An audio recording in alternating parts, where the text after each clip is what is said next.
Samantha. And we're the Callion twins. Welcome back to Squared.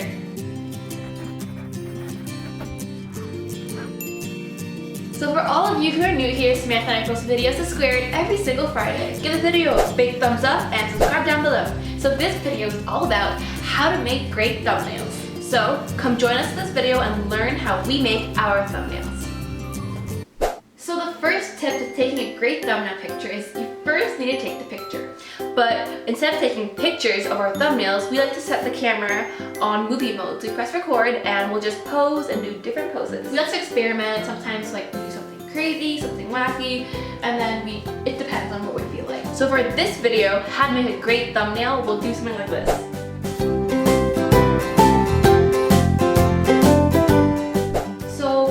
Your post, keep in mind of where you want to put your title so that you don't take up the whole frame and you have nowhere to put the words when you edit your thumbnail. So yeah, we like to use a plain background because we will show you why we use a plain background in the next few steps.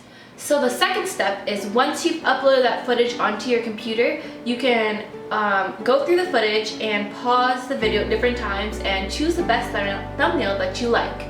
And once you have the best shot, you can screenshot it on your computer and it'll save directly to your desktop.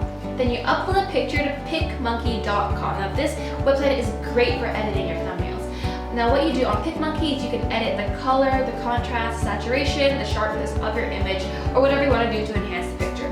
Yes, so after that, what we like to do is color in the background so it's one solid color. And although our background is already white, we like to make it white, because like as you can see there's a shadow right here.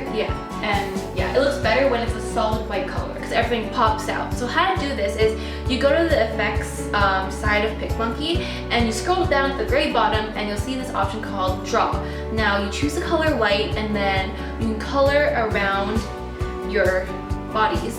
But then if you get it on yourself, there's this thing called the erase tool, so you just erase it from your skin. And try your best to stay like outside of the lines to have a good crisp picture. And for it to look more natural because sometimes the lines are very harsh. So the next step after using PicMonkey is to save it to your computer, wherever you want to save it. And then once you saved it, you want to upload that picture to Canva.com. Now we use Canva.com for everything. For the titles, for images, yes.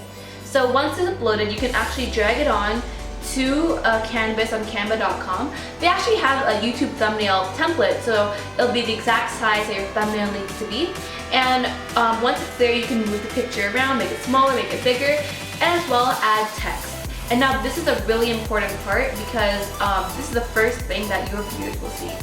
So what we usually do is we take a shape, usually a rectangle, and then we'll put our text on top of the rectangle so that since the thumbnail is very small, it's easy for subscribers to read.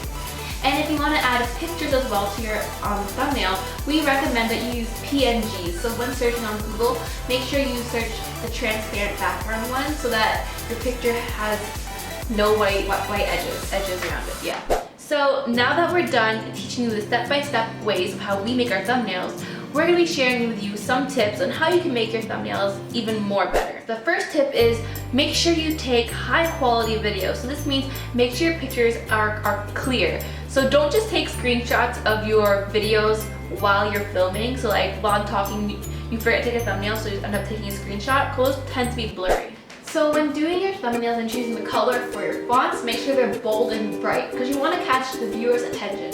If they're dull and dark, then people won't really, whoa, look at that thumbnail, I want to watch that video. You want to make them bright and colorful. So another important thing is make sure that your font size is big enough to be seen when you upload it to YouTube, because we have to realize some people are watching on their phones, and so your screen is like this tiny, and if your font's like this tiny, no one's gonna read what the video is about. So you want to make sure it's a good size. Well, not too big that's covering your face, but a good size that everyone will read it. The last tip is to make your thumbnails creative and unique because you want to stand out and catch your viewers' attention. Because besides the title where they see what the video is about, they look for the thumbnail. And we all know that if your thumbnail is kind of like dull and not so, doesn't pop so much, that people will tend to not click it. That's it for the video. Hopefully all of you found this video very helpful. And if you did, give this video a big thumbs up and subscribe down below to Squared.